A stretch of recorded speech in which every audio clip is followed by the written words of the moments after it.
everyone, it is so hot. I am baking in the sun. I'm sorry if I melt by the end of this video.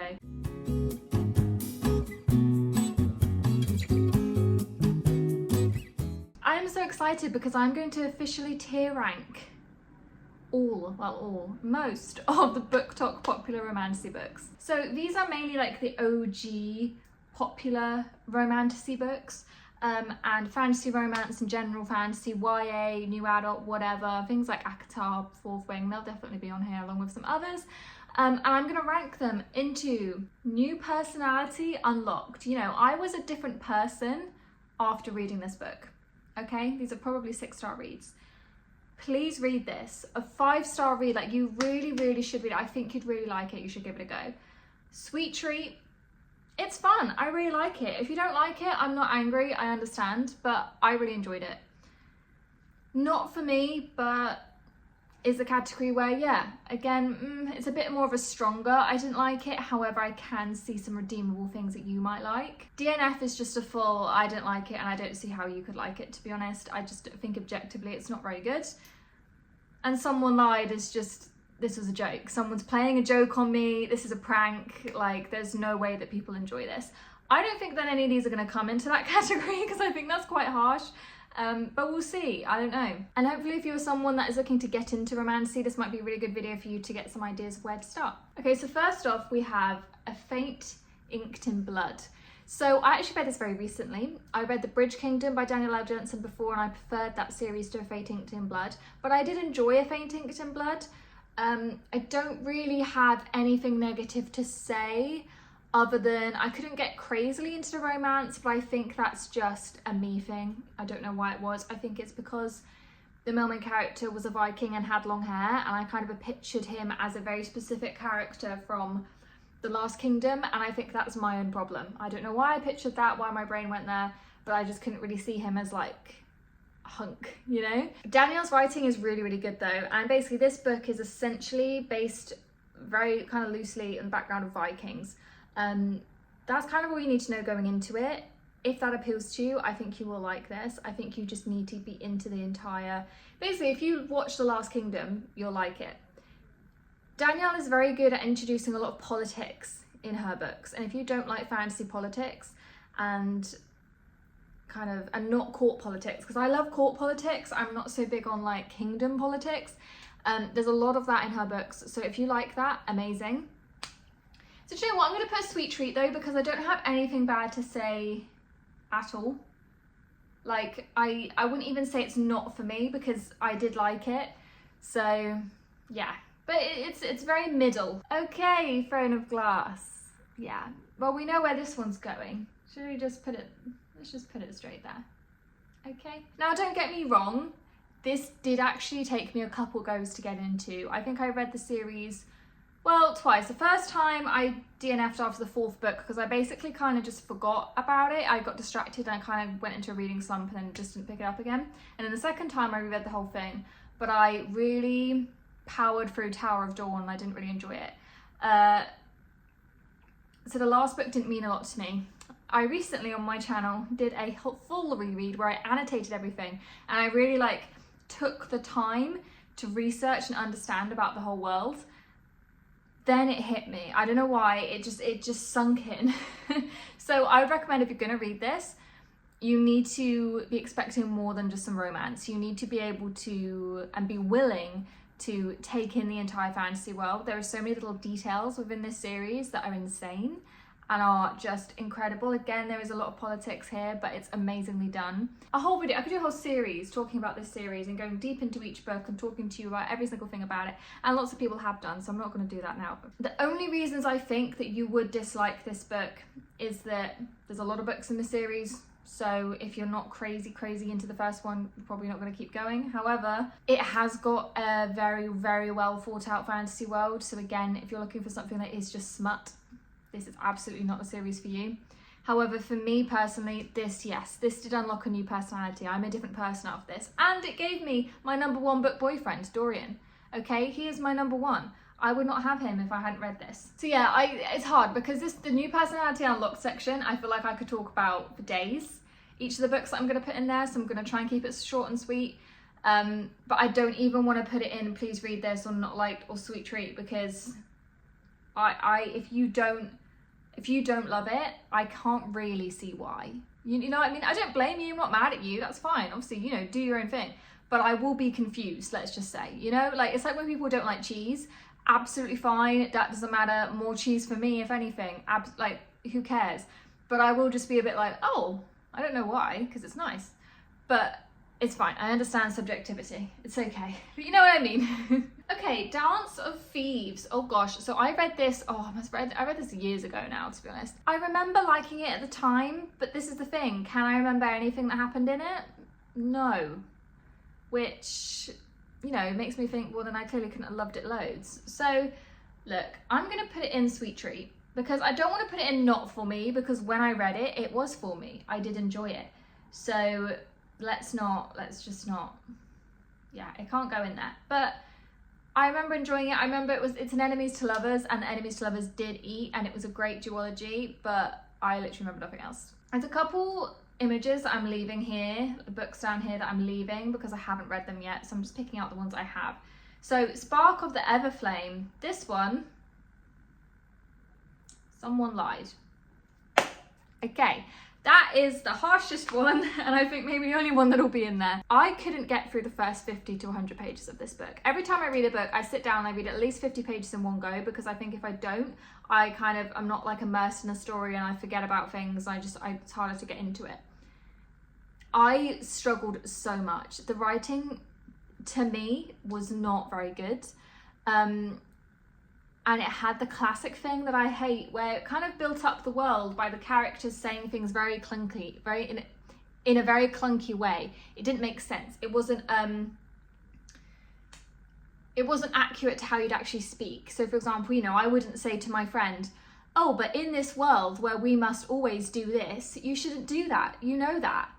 Like, you just say, why are you doing that? You know what I mean? You wouldn't give context to things because you're already in that world with them. You know the context. And it was very like, people said things, you know, to the audience to kind of build things up. But it just sounded really unnatural, and I just really made me cringe, and I struggled.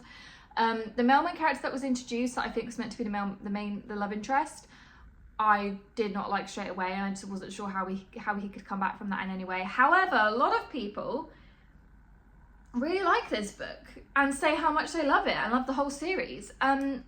This is one of those books, it's very rare that I DNF a book within, you know, 2-figure number of pages. But I just couldn't, and I don't think it's a me thing. Some books I DNF because I just think, oh, the vibe's off, it's not really me, I don't know, whatever. Again, not for me, but fine. No, this I just think genuinely just wasn't very well written. But hey, if you liked it, again, you know, good for you. Even though I'm putting books in the someone lied section, if you love a book, that's amazing. I want to love all books that I read. I want to be obsessed with every single one. But I don't know if I'll be surprised. I don't know if I'll believe you. I'd like to know why you liked it, because I don't have any reason as to why I liked it. Heartless Hunter. This is called The Crimson Moth in the UK. I really enjoyed this. I really, really like this. I'm going to put this in please read this, because it wasn't anything absolutely life-changing. So not new personality. It was better than just like a little sweet treat though. I do think that the Enemies to Lovers was insane. This is a classic witch hunter story. So to me, that's a classic premise. And this is the best witch hunter book that I've read so far. The second book I didn't love as much. But I think the first one was just so good. I don't even know if we needed a second one, to be honest. It probably could have just done with an extra 100 pages on the first one. But I loved the first book. It was really, really fun. I really liked the mailman character. The chemistry between them was insane. I felt it so strongly. I was heartbroken by the ending in some ways. And yeah, the tension was crazy. I would really, really recommend that. Lightlark. Oh no. Okay, do you know what? I'm going to put the first book, if we're just talking about the first book, Lightlark, in sweet treat, because I really enjoyed the first book. It was fun. I like the concept that basically there's all these different like rulers on these different islands, all these different kingdoms, and they come together like once every 100 years or whatever to essentially compete on this island. and then if you lose, you and your entire kingdom dies. It's crazy. Kind of the Hunger Gamesy basically. I know I like the premise, and there's a love triangle that hasn't been solved yet, and I thought, cool, sounds good to me. However, the second book, nothing happened.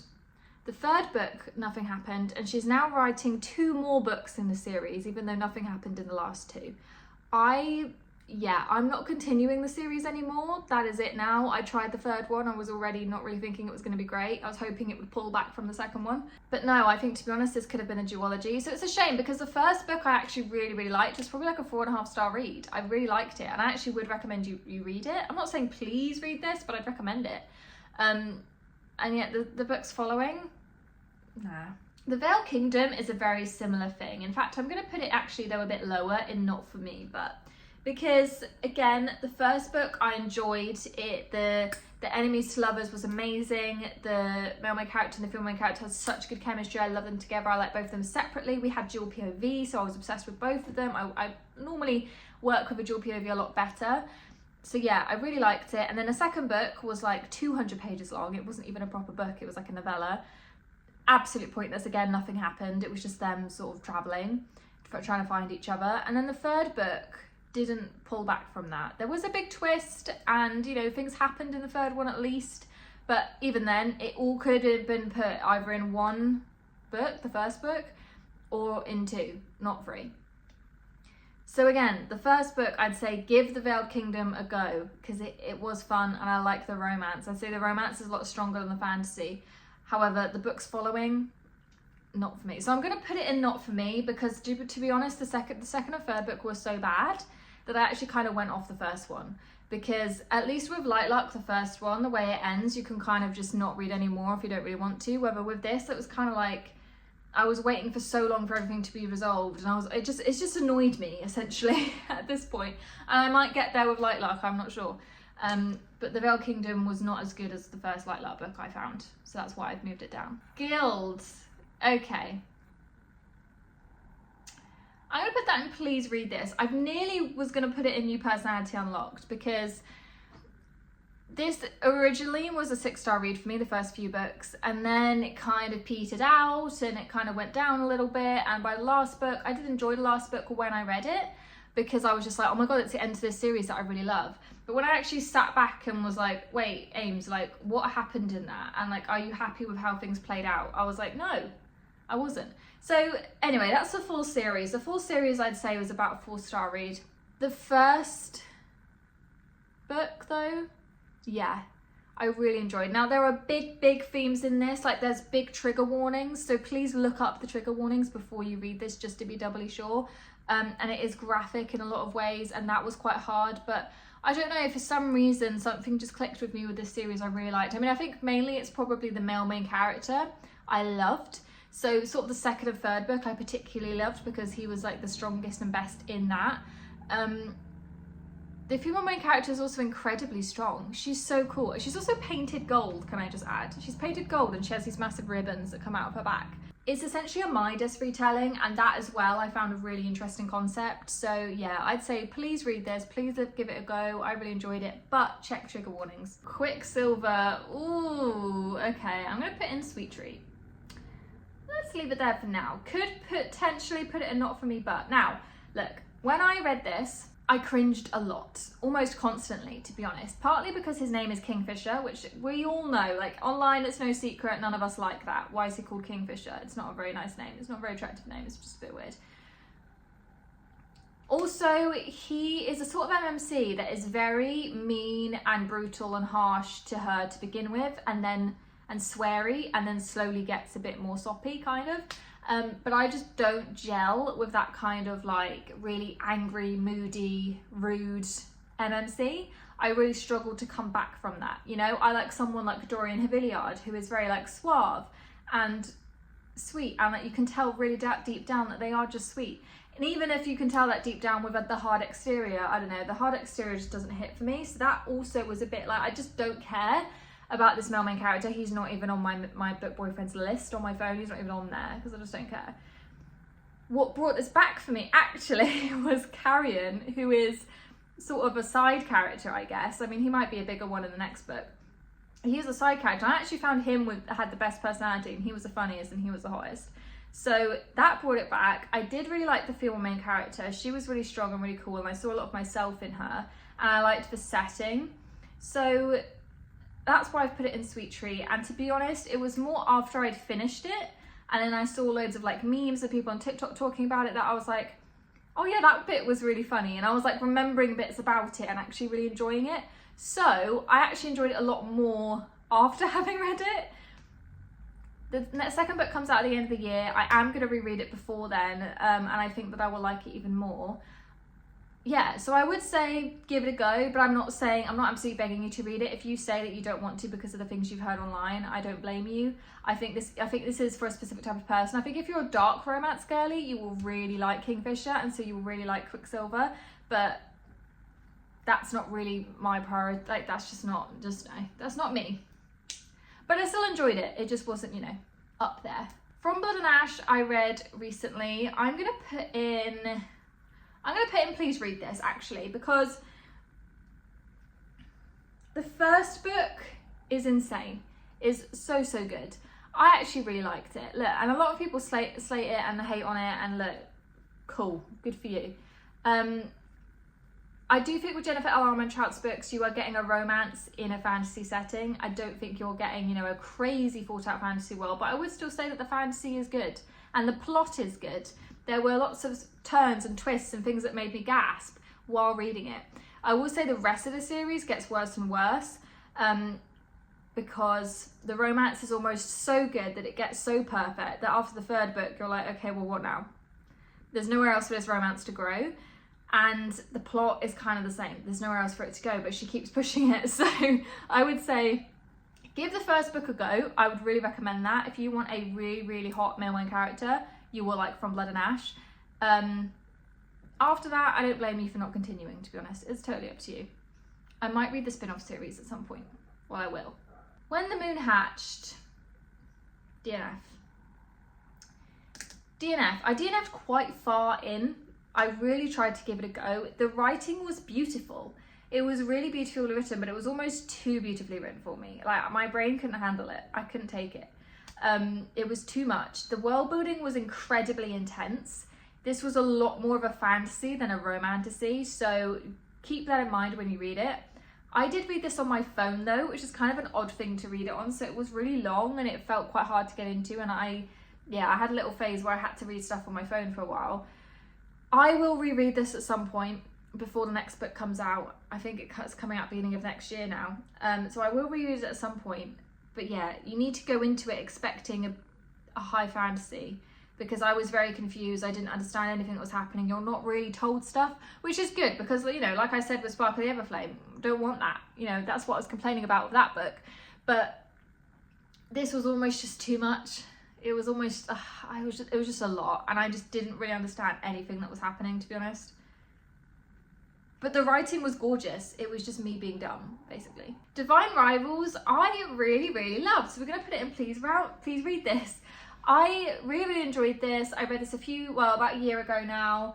A lot of people don't like this. If you don't like a sort of dark academia kind of romance, you won't like it. The fantasy isn't crazy strong in this. The fantasy is mainly that they have a magical way of talking to each other. So the boy and the girl in this, they have like a magical, I think it's like a wardrobe or something, where they put a letter under and it magically like goes to the other person. So that's kind of all the fantasy is, and there's like these big gods that rule over the world. But if you want a sort of more historical fantasy, Serpent and the Wings of Night, I'm gonna say Sweet Treat. Everyone was saying this was like a 5-6 star read, and I just couldn't. I was so excited to pick it up, and when I did, I was not that into it. I did really enjoy it. It was still at least a 4-star read, but it wasn't anything like groundbreaking to me. It's essentially like a vampire Hunger Games, and that was enough to get me so intrigued, but I don't know, it just didn't hit as much. I just didn't really fancy the male main character that much. However, I love the female main character though, she was so strong. However, the second book, 5 stars. So I'm putting it in a Sweet Treat because I want to, be fair. The first book, genuinely, probably I didn't love as much, but I can still see if you would really like it. But I don't know, I just couldn't get into him that much. and so their romance as a result, you know. But the second book, he really did his big one. He really pulled it out the bag. He was soppy, there were so many quotes, it was amazing. Yeah, wow. So Ashes and the Star-Cursed King was the second one. That one I would put in Please Read This, but you obviously have to read Serpent and Wings of Night first. Daughter of No Worlds is by Carissa Broadbent, so she's also the same author that wrote Serpent and Wings of Night. I'm gonna put in Please Read This. The first book I really loved. I love Max Centarius. He is an amazing male main character. He is so good. He's probably in my top 10. The rest of the series I haven't finished because I was spoiled, and I still remember the spoiler. So I'm trying to like wait until I can forget that massive spoiler and I can finish the series because it kind of ruined it. But the first book was really good. It's kind of a very similar premise to Throne of Glass. So I'd really recommend trying it if you have read Throne of Glass.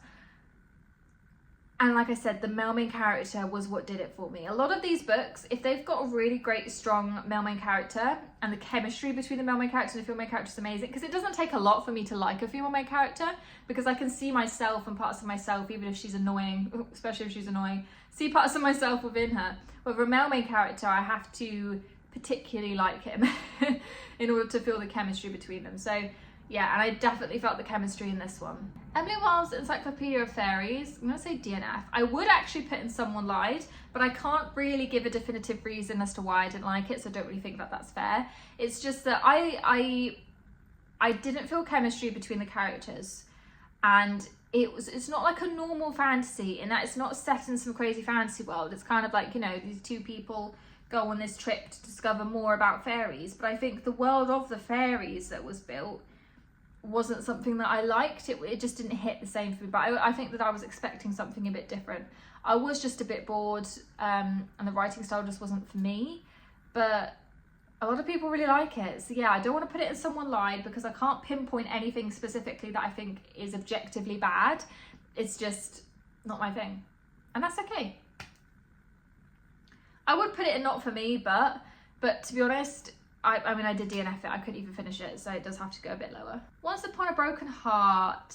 I'm going to say Please Read This. I reread this recently when I went home, and it's back at my parents' house, and I reread it. The whole series, I don't know, but the first book in particular is so sweet and so cute, and I love it. It's very YA.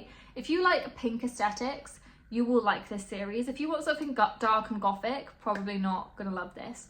But if you take in that it's light and it's fun and it's pink and it's sweet and it's candy and it's oh, I said candy, I'm British, what am I doing? And it's sweets and sugar and just cute, then you will like it. But if you want something super deep, no.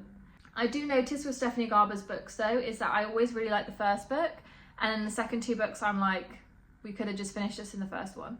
I've noticed that with both of her series now, so that's interesting. Powerless, okay.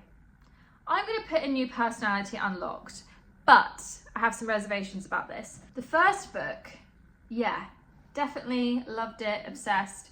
There is a before me and an after reading Powerless.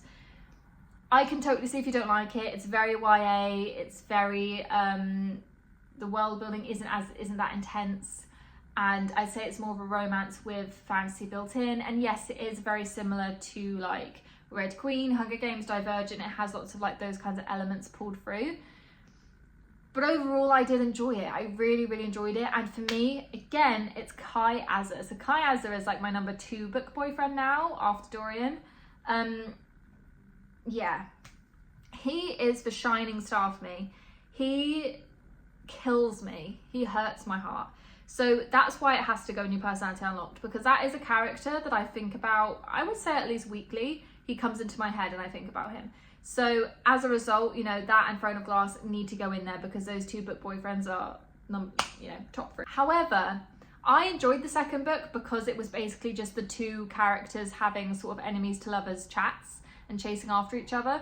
I actually enjoyed that because I liked their romance so much. However, it had no plot, and so a lot of people hated it. Totally understand that. Third book, I'm still not happy with that ending. I kind of knew that ending was going to happen, but I'm not happy with it. I have a whole reading vlog, Reading Fearless, so look, I won't talk about it any longer. But yeah, so first book, definitely, I would say you have to give it a go. But if you don't like it, I don't know, I don't blame you, but for me it did unlock a new personality because Kai Azzo is just incredible. Fourth Wing, again, new personality unlocked. This is probably the most recent book that I had a crazy hangover over. Like, this was genuinely like a month. Like, when I finished Onyx Storm in January, I was depressed. Like, there was a whole month where I was depressed. Every single piece of music I listened to, I was imagining it was Violet and Xaden. I was obsessed with them. I'm about to re-listen to the audiobook, and I don't know if I'm ready yet. Again, look, I can totally see if you don't like it. Unlike Throne of Glass, these two, the Powerless and Fourth Wing, I can see if you don't, but I do think you should give it a go, because especially if you like dark academia and things like that, I think you will like it. But it has to go in here because it did unlock a new personality for me. Like, life is different having read this series. And I think that Onyx Storm was my favourite out of them all. I do think the second one is a bit harder to get through. The miscommunication is crazy. The trope in that is crazy. But I think it's made up for in the third one. The Shadows Between Us, new personality unlocked. This is a book that I will never stop talking about. And I will always talk about how this is a 6-star read. This is, yeah. And, you know, I have all the classics in my 6-star, my God tier list of books, you know, Fourth Wing, acotar, Throne of Glass, Powerless, whatever. All the typical ones. However, less typical is The Shadows Between Us. It's still really popular, but it's not as crazy big. I love this because we have a morally grey female main character who wants to kill the king. She wants to woo him, marry him, and then kill him so she can take his land. So she's very ambitious, shall we say.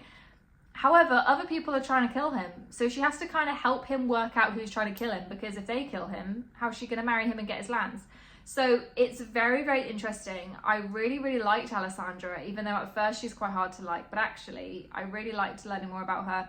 I like the male main character. The declaration of love is just incredible in it, and yeah, I only wish that this was a longer book, basically. I could talk about this book for ages, so again, I'm not going to, but yeah, I would really recommend that book. Again, I haven't stopped thinking about those characters, and what I love about this book is it has a really strong court atmosphere. I love when a book is set in a royal court and it has that vibe.